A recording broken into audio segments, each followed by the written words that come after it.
दोस्तों, एक हरा भरा जंगल में एक बड़ा दयालु हाथी रहता था। उसका नाम गजराज था। उसकी लंबी सूंड, बड़े कान और भारी कदमों से जंगल गूंज उठता था। गजराज को अपनी ताकत पर बहुत गर्व था। वह छोटे जानवरों को ज्यादा महत्व नहीं देता था, खासकर एक छोटी बिल्ली को जो जंगल में इधर उधर घूमती रहती थी। बिल्ली का नाम चतुरा था और वह बहुत चालाक थी। वह अक्सर गजराज को देखती और सोचती, इतना बड़ा शरीर लेकिन समझदारी कम। गजराज हमेशा अपने बड़े आकार, शक्ति की फेंक बधारता, जबकि चतुरा मुस्कुराकर उसे नजरअंदाज कर देती थी।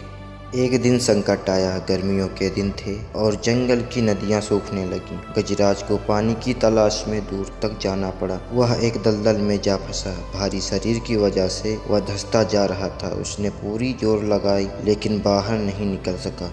उसकी चिंगाड़ सुनकर जंगल के जानवर दौड़े आए। हिरण, बंदर, खरगोश और चतुरा भी। सबने उसे बचाने की कोशिश की, लेकिन गजराज बहुत भारी था। उसके मजबूत पैर कीचड़ में और गहराई तक धंसते जा रहे थे। बिल्ली की कहानी। चतुरा ने जल्दी से सोचा और कहा, हमें गजराज को हिलाने के लिए उसे मजबूर करना होगा। तो उसने पास की चींटियों की टोली से मदद मांगी। चींटियां गजराज की सूंड और पैरों पर चढ़ गईं और धीरे धीरे काटने लगीं। गजराज को गुदगुदी और हल्की दर्द महसूस हुआ। उसने अपनी पूरी ताकत लगाई और एक झटके में अपना एक पैर बाहर निकाल दिया। अब बाकी जानवरों ने लकड़ियां और बेल डालकर उसे सहारा दिया। कुछ ही देर में गजराज दलदल से बाहर था। वह हंपते हुए जमीन पर गिर पड़ा, लेकिन सुरक्षित था। गजराज की सीख। गजराज ने चतुरा को देखा और अपनी सूंड धीरे से नीचे झुकाकर कहा, तुम छोटी हो लेकिन तुम्हारी बुद्धि बहुत बड़ी है। आज अगर तुम न होती तो मैं कभी बाहर नहीं निकल पाता। चतुरा मुस्कुराई और बोली, हर किसी की अपनी ताकत होती। गजराज, सिर्फ शक्ति ही सब कुछ नहीं होती, बुद्धि भी जरूरी होती है। उसी दिन से गजराज ने छोटे जानवरों की कदर करना सीख लिया।